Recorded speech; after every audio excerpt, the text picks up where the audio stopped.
I used to play like when I was, I don't know, like 10 or 11. I used to play against the wall, and I was playing against her. I don't have anything to lose. I just have to try to play loose and see what happens out there.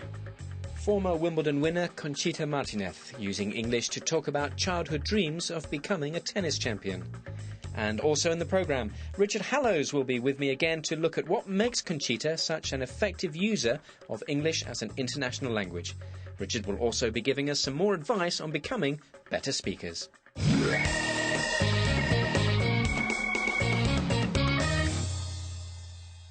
Conchita Martinez is from Spain, but when she became an international tennis star, she needed to speak English.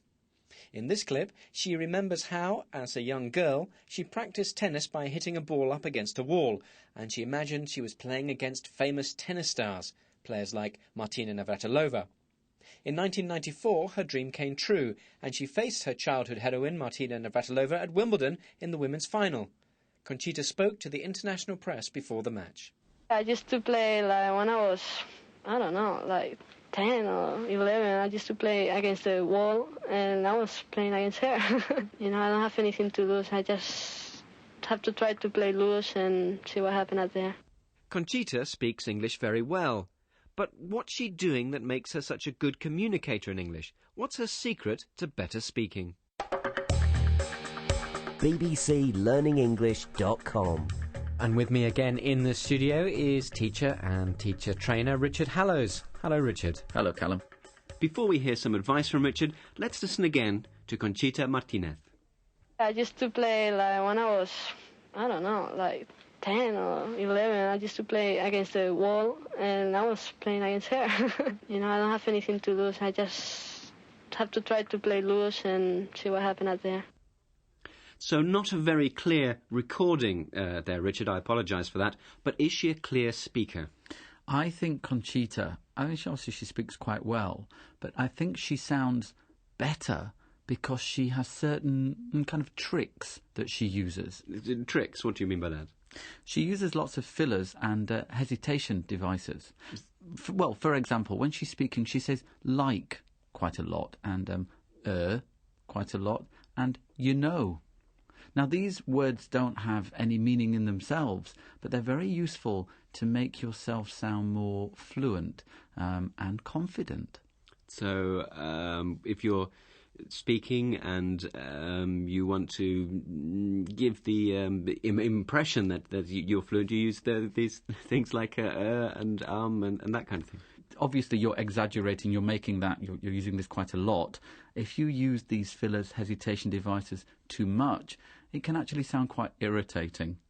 Right. So they are good things to use to make you sound natural, but don't overdo it. Not too much.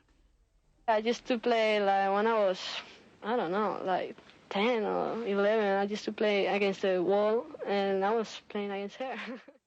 I think there are some particular places we might think about where you could incorporate, where you could use this sound, and think about the extra sound that it makes. Let me give you an example. Maybe that's not very clear.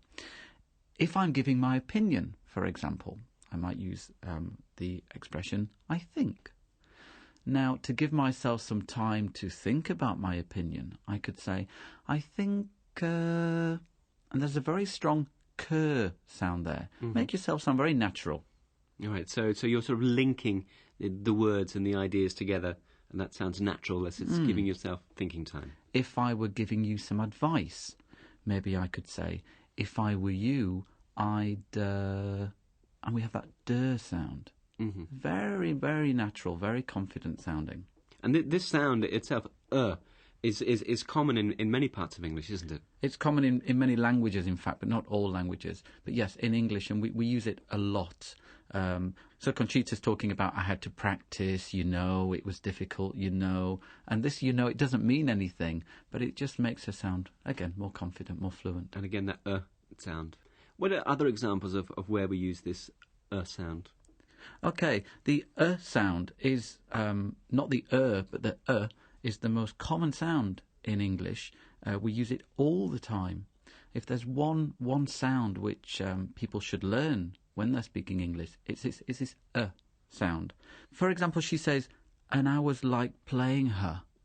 So instead of saying and, she says un. Mm-hmm. Instead of saying was, she says was. And instead of saying her, she says her. Now, is that lazy speech? Some people might say that's not speaking properly. No, not at all. It's the correct way to speak. If you don't use the sound, you're going to find your speech much slower. It's going to be more difficult because you have to pronounce every word very correctly, using your mouth, moving your mouth a lot. It's how we speak in English. So it's a very weak sound which helps you be more fluent when you're speaking. It helps often if you think about when you learn a grammar structure, for example. Think about when you compare two things and we say taller than, but when we're speaking very quickly, we say taller than. So I think, for example, Callum, I'm 1.70 m, and how tall are you? I've no idea in the metric. I know I'm 5'8.5". So. Okay, so I think you're about 175 or something. Oh, I see. So you're taller than I am. Yeah. I'm taller than you. Okay, taller than. It's not taller than. It's taller than. Yeah, look how difficult it is to say taller than when compared to taller than, and it's what people really say. That's the important point. So apart from this weak sound, this sound, any other particular pronunciation points you would like to draw our attention to? Yeah, Conchita loses the T on the end of some of her words, which again is the correct thing to do in certain situations. She says, see what happens out there, not see what happens out there, which is much more difficult to say. So again, by losing certain sounds, she makes her speech more fluent. I don't have anything to lose. I just have to try to play loose and see what happens out there. So, thank you very much once again, Richard Hallows. Thanks, Callum. bbclearningenglish.com. Sometimes we use noises rather than words to hesitate. Such hesitation varies from one language to another. This is what they do in Somali. In or and is what our people use. So even if they speak in different languages, so in or and is the best one for us to feel the hesitations. As we said, in English we use the sound or But as Richard warned me, if we overuse these sounds, we can sound the very opposite of fluent. So what else can we say to give ourselves time to think when we're speaking? Listen to this conversation. A man is asked a question about Shakespeare and his plays. He needs a bit of time to think of the answer. What phrases does he use to give himself that time to think? Are you interested in Shakespeare? Yeah. Yeah, I suppose I'm sort of interested.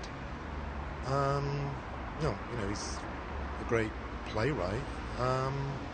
Yeah, I suppose I am. I am interested. That man sounded like he needed time to think, and he used certain phrases to give himself time. He certainly uses He also used the phrase, you know. Another very common spoken English expression used by that man was sort of. Listen again. Are you interested in Shakespeare? Yeah. Yeah, I suppose I'm sort of interested. He's a great playwright. Yeah, I suppose I am. I am interested. Now here's another useful tip for giving yourself time when speaking English. If you're asked a question, then you can just repeat it before you answer it. This man does something similar. He's asked a rather tricky question about men's clothes. What does it mean when a man wears a suit? Listen to how he answers this. And ultimately, what do you think the suit represents? Oh dear. In your terms, how do you think it defines a person? I think that the suit can take away... It's a very good question. What does a suit define? I don't know. That's another very good way to answer a difficult question or to give yourself time to think. The man said, that's a very good question. And then he repeated the question. Let's hear it again. And ultimately, what do you think the suit represents? Oh dear. In your terms, how do you think it defines a person? I think that the suit can take away... it's a very good question. What does a suit define? I don't know. Now, before we go today, if you didn't quite catch all of Richard's better speaking tips, don't worry, here's a chance to hear them again. You'll sound more natural and fluent when speaking English if you use hesitation devices and phrases which give you time to think. Noises like phrases like, you know, and sort of. When she's speaking, she says like quite a lot, and quite a lot, and you know. Now, these words don't have any meaning in themselves, but they're very useful to make yourself sound more fluent and confident.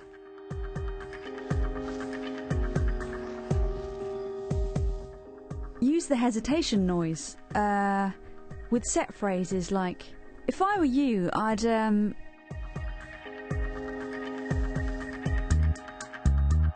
If you're asked a question, you can give yourself time to think by repeating the question or saying, that's a good question.